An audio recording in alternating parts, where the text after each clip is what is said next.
Vamos falar de Jonathan Edwards. Jonathan Edwards e George Whitefield trabalharam juntos um monte de vezes. O Edwards como um pastor ali, e o Whitefield como um evangelista, que, como vocês viram, fez 13 viagens, então ele vinha de vez em quando. Às vezes ele estava, passava 1, 2 anos ali, e ia embora. Depois voltava. E aí ele se hospedava na casa do Edwards.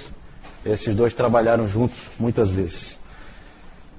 Jonathan Edwards foi uma das mentes mais brilhantes da história dos Estados Unidos da América. Mesmo quem odeia o seu cristianismo, e especialmente o seu calvinismo, reconhece nele um gênio. Foi também um dos grandes teólogos da história da igreja, Jonathan Edwards. Eu entendo que ele é muito importante, esse indivíduo, para nós hoje, porque todo o ressurgimento do calvinismo está vindo na esteira desse homem aí. Jonathan Edwards é um catalisador de tudo aquilo que os reformadores descobriram, misturado com o que os puritanos descobriram. Ele é posterior a ambos, então ele consegue fazer uma junção de tudo isso. Só que ele faz de uma maneira especial dele. Ele é em muitos sentidos um pensador independente. Ele não é um indivíduo, ele conhece os escritos de todos os pais da igreja, os escritos dos puritanos, os escritos de Calvino, os escritos de Lutero, mas ele não se prende a eles. Ele, em muitos sentidos, é um pensador independente. Há um tempo atrás, o Newton, ele me mostrou, o irmão dele, o Nelson, mandou para ele. Foi, né, Newton? Uma revista, Christianity Today, edição de setembro de 2006, em que falava, na capa, depois eu vou mostrar a capa para vocês, eu tenho uma imagem que eu consegui na internet, mas o Newton me mostrou naquela época, eu dei uma lida e tal, a Christianity Today falando de como os jovens estavam voltando ao calvinismo dentro da igreja americana. E isso aí é a olhos vistos que está acontecendo lá. E na capa, depois eu vou mostrar para vocês, um jovem com uma camiseta com uma imagem de Jonathan Edwards, né? E escrito Jonathan Edwards, e traduzindo mais ou menos para o português, Jonathan Edwards é meu chapa, né? Alguma coisa desse tipo assim. Então a influência desse indivíduo via primeiro o Dr. Lloyd Jones e depois John Piper é enorme hoje para a igreja, para o ressurgimento do calvinismo. Tá? O precursor foi sem dúvida o Dr. Lloyd Jones. Vejam essa frase dele que está aqui nesse livro, quando ele fala sobre Jonathan Edwards, acho que foi em 76 que ele fez o tema dele era Jonathan Edwards, e aí ele fala uma frase muito interessante. De fato eu tentei, talvez tolamente, comparar os puritanos com os Alpes, Lutero e Calvino com o Himalaia e Jonathan Edwards com o Monte Everest.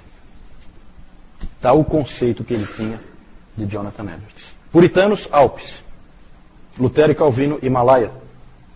Cordilheira do Himalaia. E Jonathan Edwards, o Monte Everest. Vamos falar um pouquinho dele, da vida dele. Nasceu em 1703, século XVIII, filho do reverendo Timothy Edwards e da sua esposa Esther. Ele tinha 10 irmãs, e essas 10 irmãs, é interessante, é o tipo de família. 10 irmãs, e ele é o filho caçula. e essas 10 irmãs, elas chamavam atenção, a família Edwards chamava atenção, porque essas 10 irmãs, todas elas eram gigantes, elas tinham a faixa de 1,80 m, essas moças. E o Edwards não ficava muito para trás, tinha mais de 2 metros de altura. Só que ele não chamava atenção por isso, não. Ele chamava atenção desde criança, porque ele era muito esperto demais, muito inteligente, alguma coisa fora do comum, e as pessoas viam que ele era um menino fora do comum. Ele sabia latim fluentemente com 7 anos, e um pouquinho depois ele aprendeu hebraico e grego.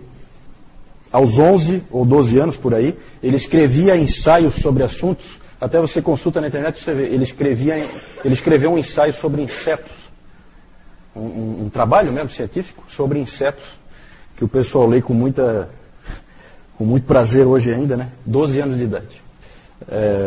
Então é um indivíduo fora do comum, um gênio. Desde cedo já se percebia isso. Ele foi estudar em Yale e mais ou menos no tempo da formatura dele aconteceu uma coisa muito importante com ele. Ele odiava antes a doutrina da soberania de Deus. Era uma doutrina que assustava ele. Ele considerava aquela doutrina como uma doutrina horrível. Mas um dia ele leu 1 Timóteo 1,17, ao Rei Eterno, assim ao Rei Eterno, imortal, invisível, Deus único, honra e glória pelos séculos dos séculos. Amém. E Deus usou aquilo para mostrar para Jonathan Edwards quem ele realmente era. Ele teve naquela hora um senso da glória de Deus que ele nunca tinha tido antes. E aí aquela doutrina da soberania de Deus tornou-se para ele imensamente prazerosa e agradável a partir daquele momento. Porque Deus fez isso na vida dele. Quando ele era bem jovem ainda, ele fez as famosas resoluções, as 70 resoluções. Isso aí você consegue fácil, tem até em português. O Jornal Os Puritanos publicou uma vez, deve ter no Monergismo também. As 70 resoluções de Jonathan Edwards. Ele colocou para si alguns compromissos com ele mesmo diante de Deus. De algumas coisas que ele ia tentar fazer ao longo da vida dele. Coisas práticas mesmo, né? Em termos de tempo de oração, em termos de coisas que ele ia evitar e tal. Muito bacana isso aí. Lembra bem esse estilo metodista, né? De ter assim parâmetros para aquilo que você faz. Como vocês podem perceber, pelo que eu já falei dele, esse indivíduo renunciou a uma vida acadêmica brilhante. Ele tinha tudo para ser, dentro do meio acadêmico, o indivíduo mais admirado que você puder imaginar, para ser um mero pastor de igreja. Renunciou a essa vida acadêmica brilhante e foi, então, com 24 anos, ele foi para Northampton. Engraçado que foi com 24 anos, que é a mesma idade com que Calvino começou em Genebra. O Dr. Calhoun chama atenção para isso, essas semelhanças. E lá ele trabalhou na igreja por 23 anos. Primeiro junto com o avô dele, Solomon Stoddard, que eu falei antes. E como um pastor assistente, auxiliar, aprendendo, né? E depois ele então foi pastor sozinho. Ficou ali 23 anos. Em 1727 ele casou-se com a Sarah Edwards, famosa Sarah Edwards. Na época Sarah Pierpont. E eles tiveram um belíssimo casamento, os dois. O próprio George Whitefield, quando esteve na primeira vez com eles, ele disse o seguinte, ele escreveu o seguinte: nunca tinha visto um casal tão amável. A senhora Edwards é adornada com um espírito manso e tranquilo. Ela fala consistentemente das coisas de Deus e pareceu-me que ela é uma companheira tão importante para o seu marido que ela me fez renovar a esperança e a oração que tenho nutrido por alguns meses diante de Deus, que ele se agrade a enviar-me uma filha de Abraão para ser minha esposa. Então, o impacto daquele casal, muito bacana. A Sarah via o casamento como os puritanos viam, uma verdadeira parceria. Era assim que eles trabalhavam, né? O casamento puritano sempre é assim, uma parceria. Sempre é um trabalho conjunto, cada um fazendo a sua parte, muito apoio mútuo. E foi assim esse casal, Jonathan e Sarah Edwards. Mas eles tiveram problemas com a igreja. Vocês podem imaginar um indivíduo sério, um casal sério como esse, numa igreja onde tinha aquele maldito Halfway Covenant ali, a aliança do meio caminho. Um monte de gente não convertida, aquelas pessoas ali não querem pregação verdadeira em hipótese alguma e tal. Então havia uma enorme resistência contra os Edwards na igreja. Eles tiveram problemas. A Sarah Edwards, coisas ridículas, a Sarah Edwards chegou a ser criticada porque ela teve 6 dos seus 11 filhos no domingo. Alguém pode me explicar por que alguém criticaria? Né? Então, coisas absurdas, né? Mas quando alguém quer se livrar, né, de uma liderança verdadeira, inventa de tudo que é tipo de bobagem. Só que alguma coisa aconteceu na igreja em 1734, a que Edwards chamou de obra surpreendente de Deus, o avivamento. De repente, houve um novo amor a Deus nas pessoas, novo zelo, nova alegria. Especialmente entre os jovens, que estavam totalmente apáticos antes. Houve uma intensa convicção de pecado, e o Edwards fala, não é só pecados exteriores, mas as pessoas tinham uma profunda convicção de orgulho e de inveja. Elas confessavam o orgulho e confessavam a inveja. Elas enxergavam o orgulho e a inveja, coisa que normalmente o pecador não enxerga. São pecados não visíveis à própria pessoa. Mas, em meio ao avivamento, houve problemas, de novo, entre o pastor e a congregação. Os avivamentos costumam dividir, porque ele não aviva todo mundo, né? E quem fica de fora não gosta do que está vendo. E todo o problema que aconteceu ali foi por causa do Halfway Covenant, porque o Edwards começou a se incomodar com aquela coisa de ficar permitindo que pessoas não convertidas, que não tinham profissão de fé em Cristo, viessem participar da ceia do Senhor. E aí ele começou a proibir a participação na ceia do Senhor. Pessoas, membros de igreja que não são convertidas, não gostam que o pastor fique mudando muita coisa. E aí ele teve forte resistência de uma série de pessoas dentro da igreja. E em 22 de junho de 1750, houve uma votação de 230 a 23 e Jonathan Edwards foi posto para fora da igreja. Um dos maiores homens de Deus da história, né, foi expulso de uma igreja por uns gatos pingados que ninguém nem sabe quem são. Né? Vão ter que se explicar. Já se explicaram provavelmente diante do Senhor da igreja. Pouco tempo depois ele foi e pregou o seu sermão de despedida. E lá ele disse o seguinte: com que frequência eu lhes falei, instruí, aconselhei, dirigi, alimentei e administrei-lhes as ordenanças, a vocês que foram colocados sob os meus cuidados e cujas preciosas almas foram postas sob minha responsabilidade. Ele terminou o sermão com uma palavra de aconselhamento, em 5 pontos. Primeiro, ele disse, para a congregação, ele estava indo embora, ele disse, primeiro, mantenham a ordem na família. Cada família cristã deveria ser como se fosse uma pequena igreja. Esse foi o primeiro conselho que ele deu. Tipicamente conselho puritano. E interessante a importância que ele dá. O primeiro conselho é mantenham a ordem na família. Segundo, evitem contendas. Ele, na verdade, estava saindo por causa de uma contenda. Terceiro, vigiem a intromissão do erro, a entrada do erro. Fiquem vigilantes, porque o erro vai entrar. Quarto, entreguem-se muito à oração.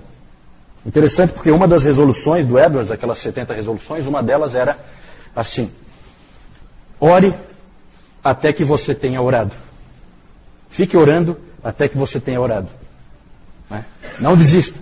Fique ali orando até que você saiba que você orou. Certo? Interessante. E aí ele falou, entreguem-se muito à oração, quarto conselho. Quinto e último conselho. Sejam muito cuidadosos no estabelecimento de um novo pastor. Que seja um homem de profundos princípios e piedade fervente. E aí então ele foi expulso daquela igreja e foi para a cidade fronteiriça de Stockbridge, trabalhar com os índios, os Mahican e os Mohawks. Lá ele escreveu diversos livros, como Liberdade da Vontade, a grande doutrina cristã do pecado original defendida e uma história da obra da redenção. Ele estava nessa época com 47 anos. Em 1757 ele foi convidado para tornar-se presidente de Princeton. Relutou um pouco e acabou aceitando. Ele foi substituir o seu genro, Aaron Burr. Naquele mesmo ano ele foi vacinado contra a varíola. E a vacina não deu certo. Acabou ele contraindo varíola por causa da vacina. E então ele acabou falecendo aos 55 anos, a idade com que Calvino morreu. Interessante. Certo? Não deu nem tempo dele ser presidente de Princeton, certamente teria feito um grande impacto ali, mas não deu tempo, naquele mesmo ano ele foi vacinado e morreu. Congregacional. Congregacional. Igreja independente, parecido, né, com os batistas, também é igreja independente, só que ela batiza crianças.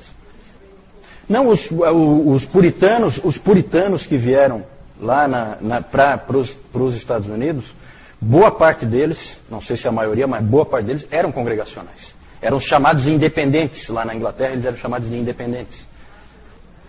O Whitefield na verdade o Whitefield nunca foi metodista, ele sempre se manteve anglicano, né? Metodista no sentido não denominacional, metodista no sentido de um grupo dentro da igreja anglicana, certo? O Whitefield não tinha restrições a essa questão denominacional, como a gente viu ali naquela pregação dele, né? Para ele, tanto faz se você é congregacional, se você é batista, se você... Nessa época já elas eram formadas, né, em Yale. O próprio Edwards era formado em Yale, que foi uma das escolas fundadas pelos puritanos que vieram para a Nova Inglaterra. Harvard e Yale foram fundados por eles. Esses aí em teologia, né? Eram formados em teologia. Não, eles fizeram seminário. O Edwards fez seminário, certo? Se é que se pode chamar assim, né? Quero só falar do legado de Jonathan Edwards. Gente, se vocês quiserem saber a verdade sobre avivamentos, leiam Jonathan Edwards. Verdadeiro avivamento, não esse que tem por aí. Depois nós vamos ver de onde é que surgiu esse que tem por aí, certo? O pai dessa criança aí, dessa não tão bonita, chama-se Charles Finney. Depois nós vamos falar dele, né? Nós estamos falando de avivamento de verdade, avivamento feito por Deus, não por homens. O do Finney é feito por homens, tá? Ou você vai para Jonathan Edwards, mas se o Edwards estiver muito difícil, normalmente é difícil, então você entenda melhor sobre avivamentos com o livro do Dr. Lloyd Jones, bem mais acessível, certo? Mas as obras de Edwards, famosas, né? Fiel narrativa da obra surpreendente de Deus. Alguns pensamentos a respeito do presente avivamento na Nova Inglaterra. Esse é um livro. E o outro é um tratado sobre as afeições religiosas. Famosíssimo, né? Existe um resumo, publicado pela PES, A Genuína Experiência Espiritual. É um resumo do tratado sobre as afeições religiosas. O Lloyd Jones disse uma vez o seguinte, recomendando para os crentes: leia Edwards. Vá para algo sólido, profundo e real. Jonathan Edwards. Ele foi também um grande pregador. Ele diz o seguinte: nosso povo não precisa tanto ter suas mentes abastecidas, quanto precisa ter seus corações tocados. E eles necessitam, acima de tudo, ter aquele tipo de pregação que tem a maior tendência de produzir isso. Interessante que você às vezes imagina, não, pregação para tocar o coração tem que ser aquela pregação que o cara grita e pula e não sei o quê. O que se diz a respeito do Edwards é que ele vinha, o sermão dele era escrito, ele ficava parado, lia em voz monótona o texto do sermão. Certo? A força está no uso que a pessoa faz, no uso que o Espírito Santo faz da pessoa. Não nos gritos que ela dá, ou esse tipo de bobagem que muita gente acha que quando se fala em pregação poderosa é o indivíduo ficar gritando, né? Um indivíduo gritando, ele tem que ver aqui na palavra para ele ficar longe das gritarias e desse tipo de coisa, né? Não tem nada a ver com o poder de Deus. O poder de Deus é impacto no coração. É isso aí. Pode ser um indivíduo lendo o sermão em voz monótona. O Pecadores nas Mãos de um Deus Irado foi lido assim. Luz de velas e ele, um homem de 2 metros de altura, né, lendo em voz monótona o sermão e as pessoas se agarrando nos bancos porque achavam que o chão ia abrir e ia engoli-los naquele momento. Esse foi o impacto daquele sermão naquele tempo, porque o Espírito Santo se fez presente, né? Nós não temos tempo de entrar nisso, né, mas leia um pouco sobre essas histórias, tá? O Edwards ficou 3 dias isolado, não falou com ninguém, não comeu nada. Dizem que ele saiu do escritório dele, onde ele estudava, ele saiu e caminhou e não falou com ninguém e foi para o púlpito pregar aquele sermão. Há quem diga que o rosto dele brilhava, né, naquela hora. Então, coisas surpreendentes que Deus fez. 3 grandes temas: glória de Deus, soberania de Deus, que ele odiava e depois passou a ser o seu maior prazer, a soberania de Deus. Esse ponto que hoje é muito explorado pelo John Piper, né? Prazer em Deus. Deus é a nossa satisfação, a nossa alegria, Isso foi Jonathan Edwards que trouxe de maneira extremamente forte.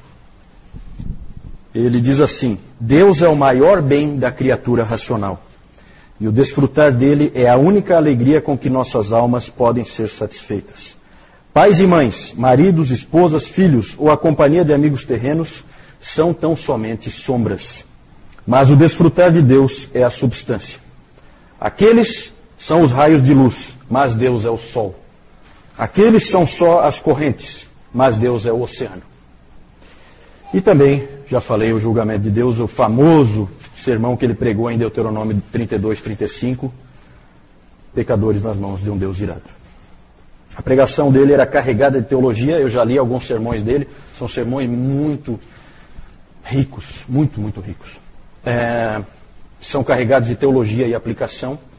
E o Rabbi Duncan disse o seguinte sobre o Edwards: a sua doutrina é toda ela aplicação, e a sua aplicação é toda doutrina.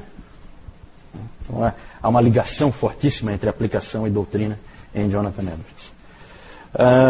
A influência do Edwards, como eu disse no início, persiste até hoje. E por isso, para encerrar essa parte sobre Jonathan Edwards, eu queria ler uma frase de John Piper. Ele diz assim: eu devo a ele mais do que jamais poderia explicar. Ele alimentou minha alma com a beleza de Deus e a santidade do céu, quando todas as outras portas pareciam fechadas para mim. Ele renovou a minha esperança e a minha visão para o ministério em alguns momentos muito difíceis. Ele abriu a janela que dá para o mundo do espírito, sempre de novo, quando tudo que eu podia ver eram as cortinas do secularismo. Ali então, só mostrar para vocês aqui, esse é o Edwards, aqui a Sarah Edwards, e essa aqui é a capa lá da revista que o Nelson mandou para o Newton, Christianity Today. Jovens incansáveis reformados. Na verdade, em alguns lugares tem até a crítica sobre isso, tem alguns jovens que até exageram, eles simplesmente idolatram o John Piper. O impacto desse homem hoje é uma coisa impressionante em cima dos jovens. Né? É claro que isso não é recomendável. Né? É que sempre alguém exagera. Isso aí não tenha dúvida. Sempre tem alguém que passa um pouco do ponto. Né?